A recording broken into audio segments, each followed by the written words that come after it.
朋友们好，我是林海峰。看到身边同龄人身体状况差距很大，有的精神饱满，有的却常年与药为伴，我心里感触很深。不少老哥老姐问我，是不是得吃些贵重的补品才能改善？其实，真正的长寿智慧不在昂贵的礼盒里，而往往藏在我们每天的家常便饭中。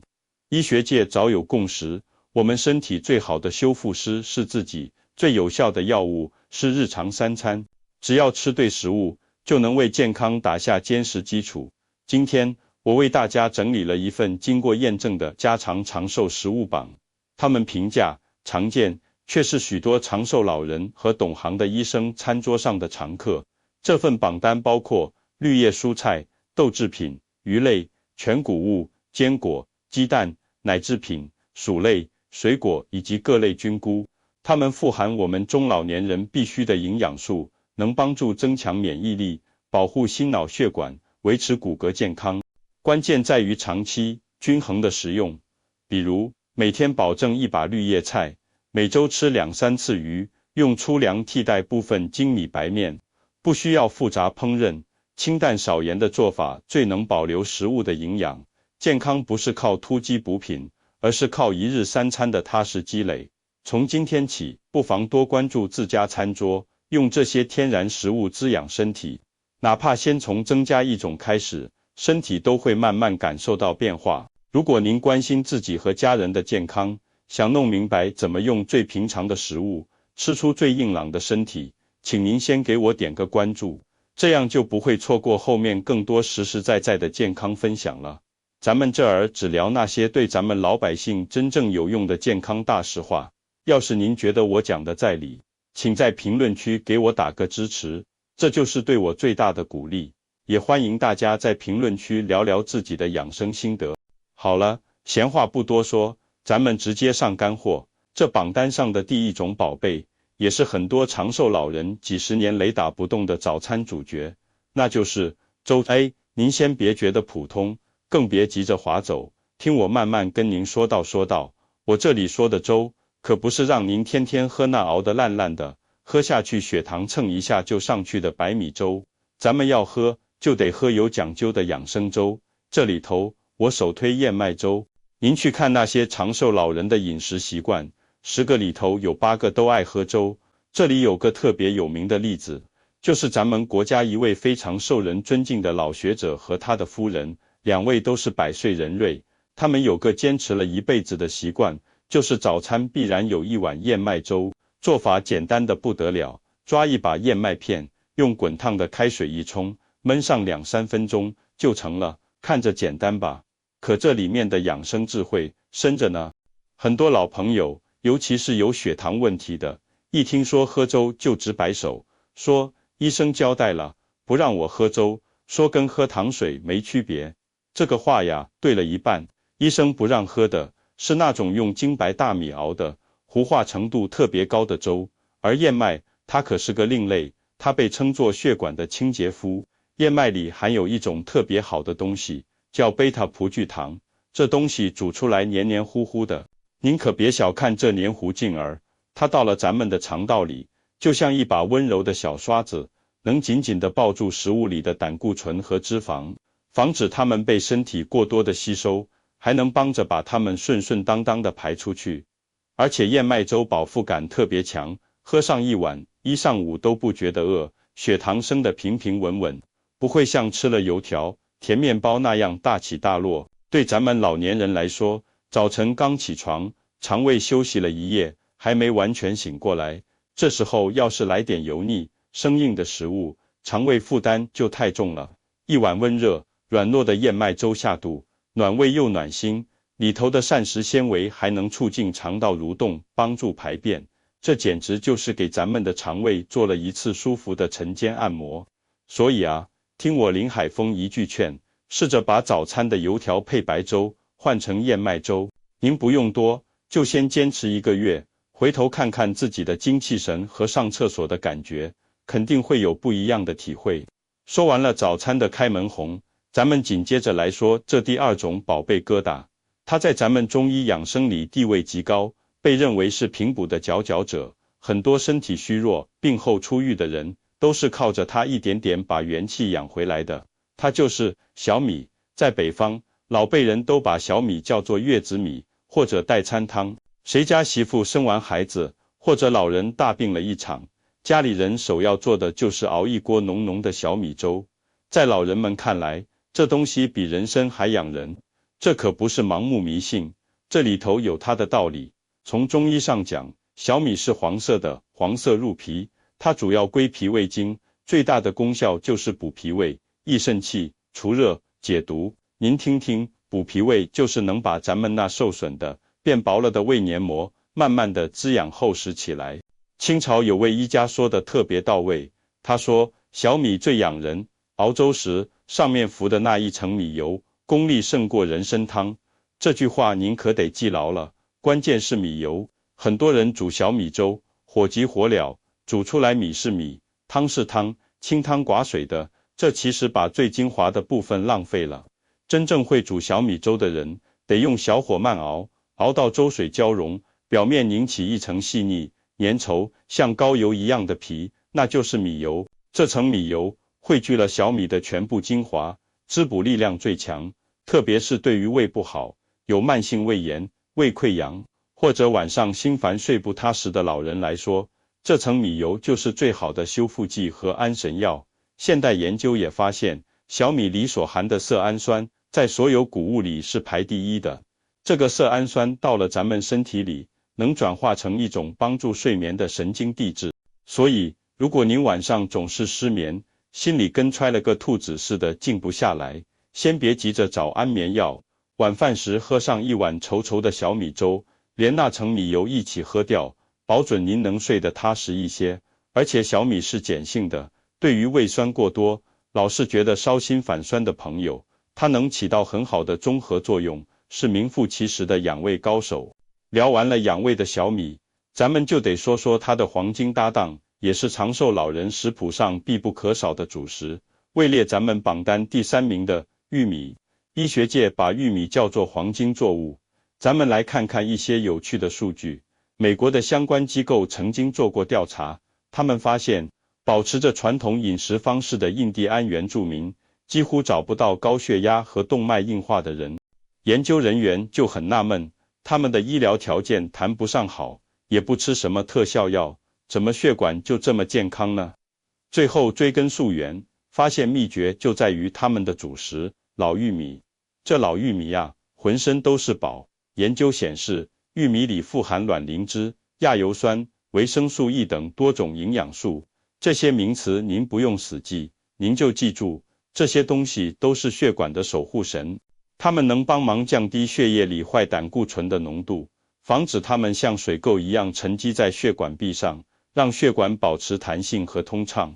血管通了，血液流动没阻碍，高血压、动脉硬化这些毛病自然就不容易找上门了。说到吃玉米，这里想特别提醒您一个细节，不少人的常见吃法，可能浪费了其中一部分营养价值。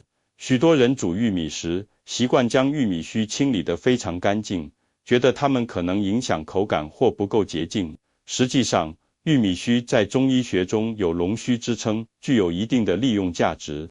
传统上认为其有助于促进水分代谢，缓解浮肿，并对维持血压、血糖平稳有辅助作用。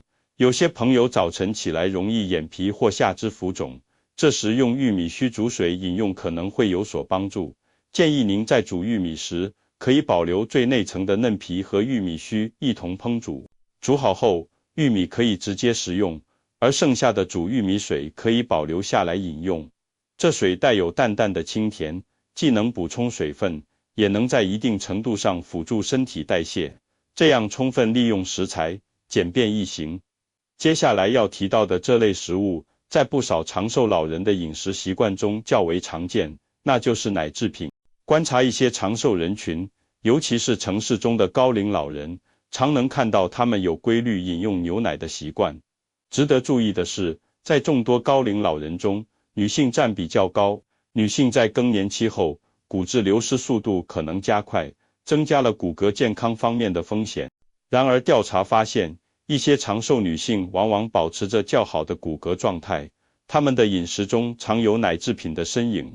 有记录显示，有的长寿老人每天饮用牛奶，甚至将其作为日常饮品的一部分，直至高龄仍能保持相对稳定的骨密度与行动能力。这对我们是一个参考。牛奶是日常膳食中获取钙质的一种方便来源，其中的钙质较易被人体吸收利用，同时还提供优质蛋白质，有助于维持肌肉健康，间接支持骨骼。当然，有一部分人饮用牛奶后可能出现腹胀等不适，这通常与乳糖消化能力有关。如果遇到这种情况，可以尝试以下方式。第一，选用酸奶。酸奶经过发酵，乳糖含量较低，同时保留了钙与蛋白质，且含有益生菌，有助于肠道健康。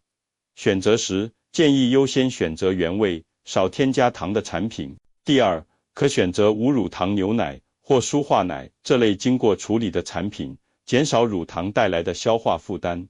第三，如果饮用普通牛奶，建议避免空腹饮用冷奶，可以稍微加热，并与主食如馒头、面包等一起食用，从小分量开始，让肠胃逐步适应。为了维持骨骼健康，我们可以根据自身情况，选择适合自己的奶制品摄入方式。接着要说的是营养丰富且常见的食物，鸡蛋。每天吃一个鸡蛋，是很多长寿老人的共同习惯之一。有位高龄学者曾分享自己的饮食心得，其中就包括每日规律食用一个鸡蛋。他通过合理的饮食安排，终身保持着清晰的思维与良好的状态。关于吃鸡蛋，存在一个比较普遍的误区，不少朋友因为担心血脂问题，只吃蛋白而丢弃蛋黄，这其实可能造成了营养的浪费。需要了解的是，人体血液中的胆固醇主要来源于自身合成，食物摄入的影响相对较小，并且身体具有调节能力。蛋黄中虽然含有胆固醇，但更富含卵磷脂，这类物质有助于脂肪的乳化与代谢，减少其在血管壁沉积的可能性。此外，蛋黄中还含有叶黄素、玉米黄素等有益眼睛健康的成分，以及帮助维持记忆功能的胆碱。因此，如果没有特殊禁忌或过敏情况，每天吃一个完整的鸡蛋，以水煮、蒸蛋羹等方式为宜是较为合理的。相比之下，煎蛋或吸油较多的炒蛋可能增加额外油脂摄入，建议适量食用。接下来是一种常见的粗粮，红薯。如今，红薯因其丰富的营养价值受到许多人的喜爱。研究认为，红薯含有膳食纤维、多种维生素和矿物质，对消化和整体健康有一定益处。随着年纪增长，肠胃蠕动可能减慢，容易出现排便不畅的情况。红薯中丰富的膳食纤维能吸收水分，增加粪便体积，促进肠道蠕动，从而有助于缓解便秘，保持肠道通畅，对整体健康有积极意义。此外，红薯还含有粘液蛋白、抗氧化成分等，对血管健康和延缓衰老可能有辅助作用。食用红薯时请注意：第一，务必彻底蒸熟或煮熟，以免消化不良。第二，红薯含糖量较高，一次不宜过量，最好作为主食的一部分，相应减少其他主食的摄入，并搭配蔬菜、蛋白质食物一起食用，避免空腹大量食用引起胃部不适。最后要提到的是豆制品中的代表，豆腐。老话常说，青菜豆腐保平安。豆腐作为传统食材，价格亲民且营养丰富。豆腐主要提供优质植物蛋白和大豆异黄酮。对老年人来说，豆腐易于消化，且不含胆固醇，脂肪含量较低，是一种较好的蛋白质来源。对女性而言，大豆异黄酮有助于调节更年期不适，并对骨骼健康有积极影响。有些朋友担心豆制品嘌呤含量高，其实在豆腐的制作过程中，经过浸泡、磨浆、去水等步骤，大部分嘌呤已随水流失，因此豆腐属于中低嘌呤食物。只要不在痛风急性发作期，适量食用通常没有问题。相比肉汤、海鲜等食物更为稳妥。天气转凉时，炖一锅热乎乎的白菜豆腐，豆腐吸饱汤汁，暖身又营养。既然提到了白菜豆腐，那这第8种食物必然就是大白菜。大白菜太普通了，可老年人就爱吃这一口。国画大师齐白石先生就特别推崇白菜，还为此作画题字。老百姓也说，白菜不如白菜，白菜吃半年，大夫享清闲。为什么这么便宜普通的菜能有这么高的赞誉？因为它确实是百姓菜王和肠道清道夫。大白菜水分足，维生素、矿物质和纤维含量都很丰富。冬天干燥，人容易上火，多吃白菜能滋阴润燥。从养生功效上说，白菜能养胃生津、利尿通便、清热解毒。特别值得一提的是，白菜里含有一种微量元素叫钼，它能阻断一种强致癌物亚硝胺在体内的合成，所以常吃白菜相当于给身体筑起一道防癌的防线。白菜里还有一种维生素 U， 对胃黏膜有很好的修复作用。胃不太舒服的朋友，可以把白菜煮得烂烂的经常吃。所以林海峰建议大家，冬天餐桌别总是大鱼大肉，一定要有一盘清炒白菜或者醋溜白菜，清爽解腻，肠胃舒服。第9种食物，也是冬季的明星，萝卜。长寿老人冬天的饮食里，总少不了萝卜的身影。冬吃萝卜夏吃姜，不劳医生开药方，这句话大家耳熟能详，连古人都把萝卜就茶当作养生的乐事。萝卜在中医里被称为小人参，是特别适合老年人的保健食品。为什么叫它小人参？因为它最擅长通气。中医认为，人老了，气机容易不通畅，不通则痛，不通则病。萝卜能下气、消食、化痰、利尿。您看冬天大家爱吃点好的，活动又少，容易积食、肚子胀、生痰咳嗽。这时候吃几块萝卜，那个通气的感觉马上就来了，肚子咕噜一响，排了气，人就舒坦了。萝卜生吃和熟吃功效侧重不同。生萝卜性凉，能清热生津、化痰止咳。如果您觉得喉咙痛、痰黄，可以生吃几片或榨汁。熟萝卜性偏平，偏于消食健脾、顺气，脾胃虚寒的人更适合把萝卜炖羊肉、炖排骨，既解了肉的油腻，又补了身体。最后，压轴出场的是第10种，眼睛和心脏的守护者——胡萝卜。胡萝卜的好处，很多人知道它对眼睛好，因为它富含贝塔胡萝卜素，在身体里能转化成维生素 A， 预防夜盲症和视力衰退。但您可能不知道，研究显示，胡萝卜提供的营养组合有助于抵抗心脏病、中风，对维持血压和血管健康也有好处。它还能促进大脑代谢，对增强记忆力有帮助。不过，吃胡萝卜有一个至关重要的知识点，吃不对，几乎等于白吃。那就是胡萝卜素是脂溶性的。什么意思？就是说，它只溶解在油脂里，不溶于水。如果您只是生吃胡萝卜，或者用水煮吃，那么大部分的胡萝卜素都无法被身体吸收，直接就排出去了。所以，有经验的养生家吃胡萝卜一定会用油炒，或者和肉类一起炖，比如经典的胡萝卜炒肉丝，或者胡萝卜炖牛腩。在油脂的包裹和加热作用下，胡萝卜素才能从细胞里充分释放出来，溶解在油里，被咱们的身体高效吸收。数据显示，用油炒过的胡萝卜素的吸收利用率能大大提高。记住喽，胡萝卜和油是好朋友，这是让它发挥功效的关键。好了，朋友们，咱们今天把这最新的10种长寿食物从头到尾捋了一遍：燕麦粥、小米、玉米、牛奶、鸡蛋、红薯、豆腐、大白菜、白萝卜、胡萝卜。您回头看看这张单子，有什么感觉？是不是发现这里头没有一样是您买不起的稀罕物？它们就是菜市场里最平常、最朴实的食材。但正是这些平民英雄，用他们默默无闻的营养，支撑起了无数老人的健康晚年，书写了真正的长寿传奇。真正的养生，不是什么玄乎其玄的秘方，也不是一时兴起的猛补，它就在于您每天的选择，在于您家厨房飘出的饭香里，是清晨那碗热腾腾的燕麦粥，是中午那个圆润的煮鸡蛋，是晚饭时那碟清爽的白菜，是冬日里那碗暖心的萝卜汤。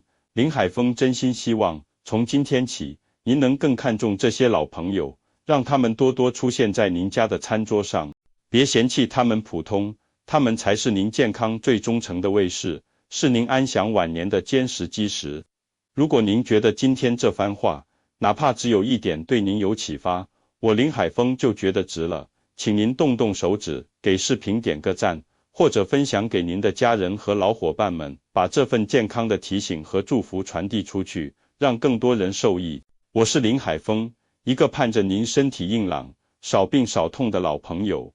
咱们下期再会，祝大家吃得健康，活得舒心，福寿绵长。